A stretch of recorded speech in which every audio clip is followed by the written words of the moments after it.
Hello, welcome to this orientation video for World Civilization 2322.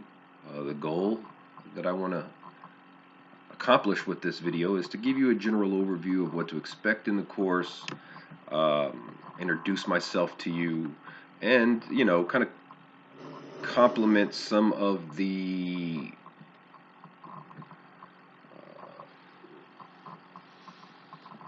documents or posts, if you will, that are in the orientation edition of the Blackboard account. As you all know by now, obviously, this is an online course now due to the coronavirus pandemic. And so everything we do in this course is going to take place within Blackboard, right? I hope you've read your syllabus by now. If you haven't, stop and read it. Make sure you complete that orientation edition. And then after you do that, you'll know that there are a series of units or lesson plans that you have to work through over the course of the semester. Each one of those lessons plans have a quiz in it that you should be completing after you've completed all the content, or watched the videos, or read the material, or took notes, thought about some of the important questions. Whatever, not all of the lessons have the same content in them. Some of them have more posts than others.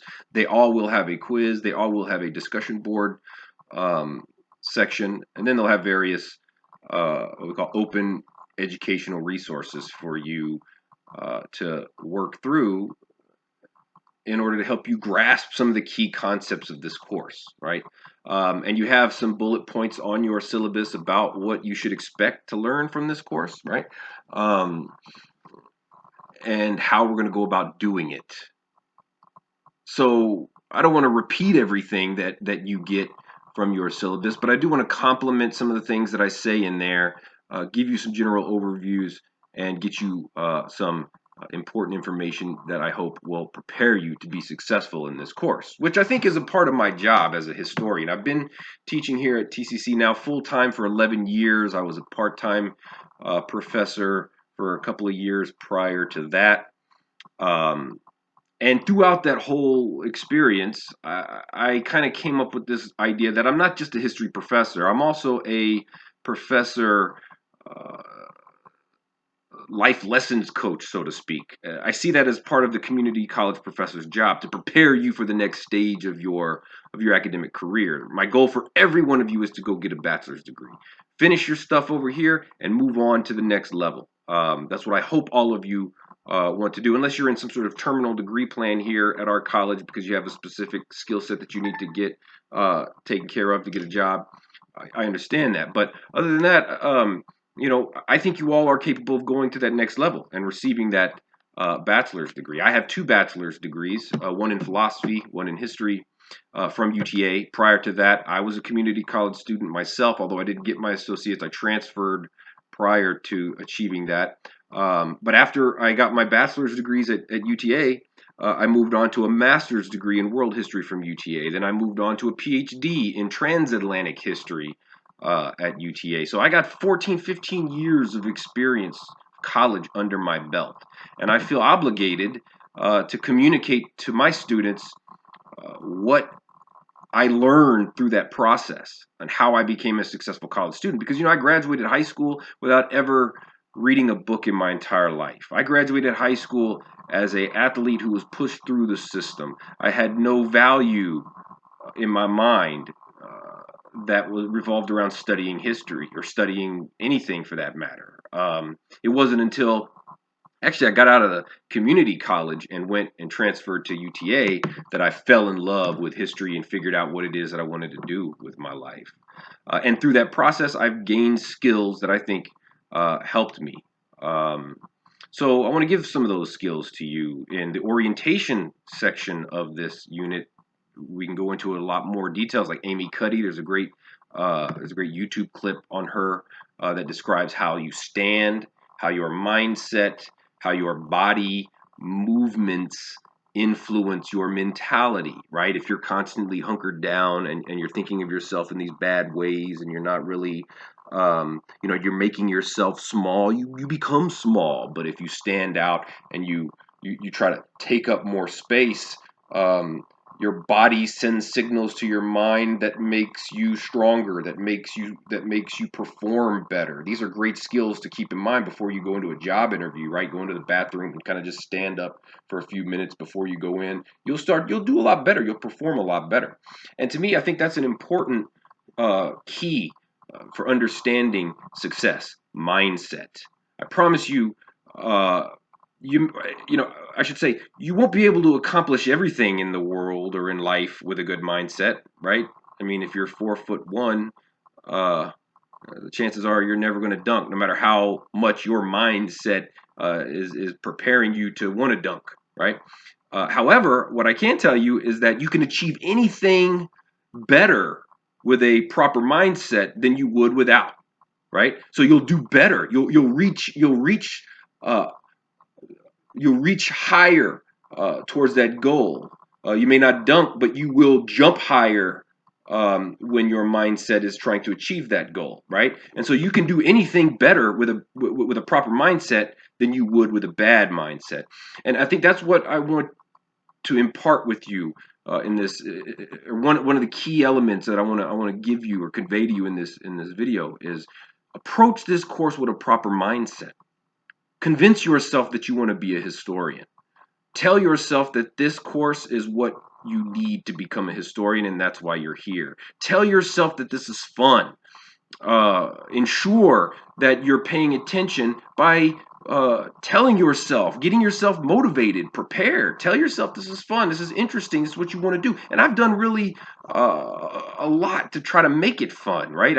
As you know by now, I hope this perspective you will get from this world history class is far different than any others. I don't know of anyone who's teaching a 2000 level history class from a commodities perspective like this one is. So I did that because students like to learn about these commodities. They like to hear about tobacco or opium or cannabis or sugar or chocolate and all these other different commodities that we're going to use. These are practical things that people either use or are not supposed to use or whatever in life. They're commodities that society has, or societies, I should say, have employed throughout history.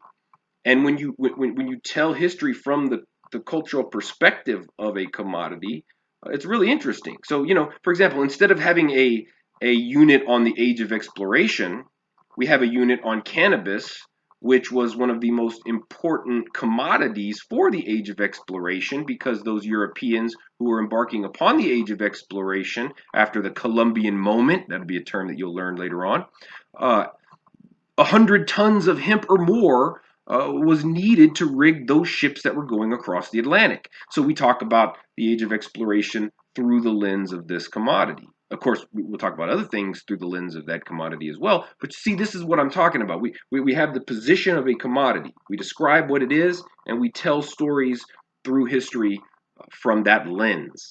And cultural lens, that's another important term that you'll learn in the next unit. A little bit more, right? History is organized in various different ways. This course is organized as a commodities history, so keep that in mind. There's a lot of information to cover in a world history class. That's one of the reasons why I did this, was to try to organize things in a way that'll help kind of make them relate to things in our society, or things you may have heard of, which hopefully will make them stick more, right? I also want to point out that this is a 2000 level course. It gives us a chance to be a little freer, to talk a little bit, to not be um, uh, as maybe so cutthroat. I want to have a really nice relationship. I'm not trying to destroy any of your lives. I'm not trying to fail all of you. My goal is not anything like that. I don't get thrills off of students not performing well in my class. On the other hand, I do want you to put in some effort, right? Nothing's worth doing in life if you don't put in effort. That effort will ensure that the knowledge sticks with you longer, right?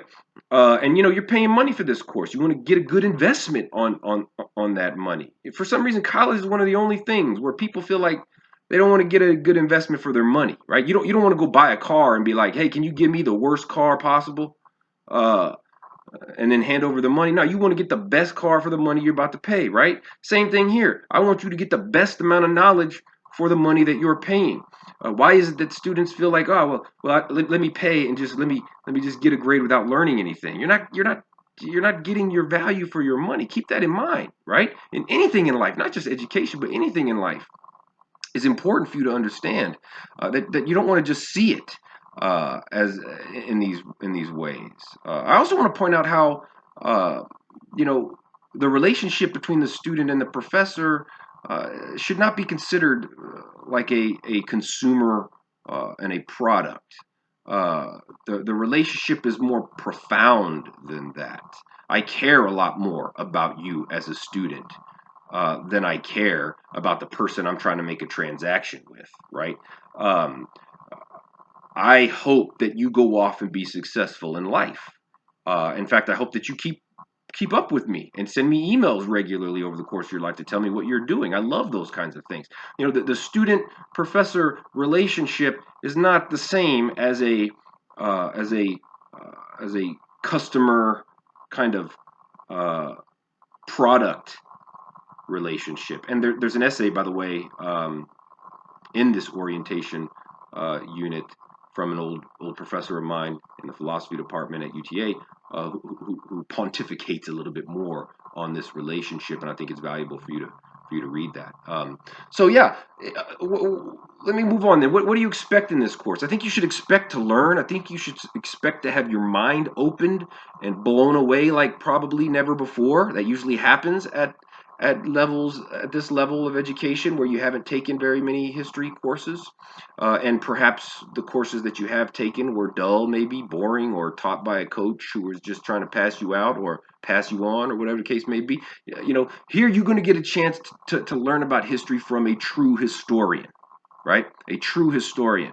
Um, Someone who's dedicated their life to understanding this information, who's invested tremendous amounts of time, energy, uh, in trying to grasp these concepts, right? And so, my big three goals for you this semester is to teach you something about history that you can take with you, to teach you some history, to teach you what historians do, how we operate, how we function, what history is, and to give you some of these life skills, college success skills that I think will be beneficial for you. So be ready to learn, be ready to focus. Try to stay online as much as you can. Check the announcements on a regular basis. I've said this multiple times, other areas as well. Anytime you need to contact me, email me. I will get back to you within 24 hours unless there's some big emergency. But please let me know what course of mine you're in, so that if you're emailing me about a question, I can immediately go into that course and figure out, um, what's going on and how to help you. Um, so yeah, mindset is key. Keep your mindset strong over the course of this semester. Keep motivating yourself, and I will post historical quotes of the day on Blackboard that many students in prior classes have said helped motivate them as well. Um, Read through everything. Try to make sure the best way to be prepared to be successful in a college course is to make sure you got all your bases covered. Make sure that you know what you're getting into. Make sure you know that syllabus. I can't tell you how many times students ask me questions that's clearly outlined in the syllabus, which makes me kind of see, oh, well, maybe they haven't read it. That's the worst recipe for success, right? It's the best recipe for failure is to not read your syllabus. That is your blueprint for this semester. It'll lay out your course requirements. It'll tell you what your OTE is, your opportunity to excel. It'll tell you what your commodities analysis paper is. It'll tell you what your discussion boards are about. It'll tell you what your quizzes are, or what the percentages are and what they're worth and all these types of things, right? And don't hesitate to contact me if you have any questions. I try to make videos that are roughly about 10 to 20 minutes long. I don't want to make them too long. Um, to cover some basis general points that you can then go in and elaborate on more through the supplemental reading or other videos that I will post. Um, so keep all this stuff in mind. Be prepared to have a great semester. I'm looking forward to it. This is my favorite class to teach. I'm always telling students that this is the best class on campus anywhere possible because it is so much great material.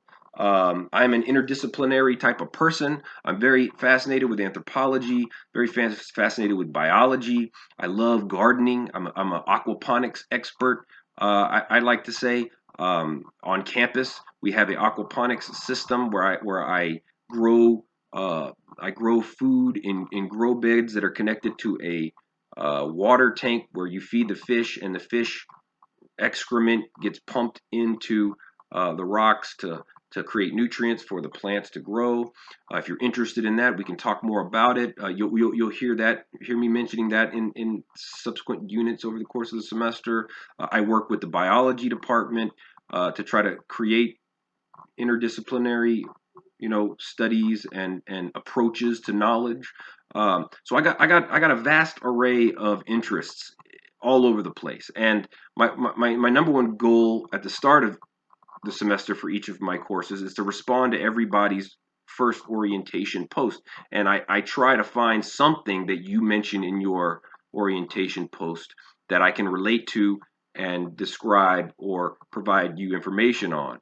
And so whatever your interests are, I will do my best to try to line up with those interests and accentuate them for you. But I also want you to keep an open mind in this course. Just because you think, or maybe you've been taught that history is devalued or is boring or is dull, don't let that perception influence your mind of this course.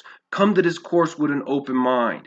Take all your courses, in fact, with an open mind, and be prepared to understand that what you think you know about that particular subject may not actually be a reflection of what it is.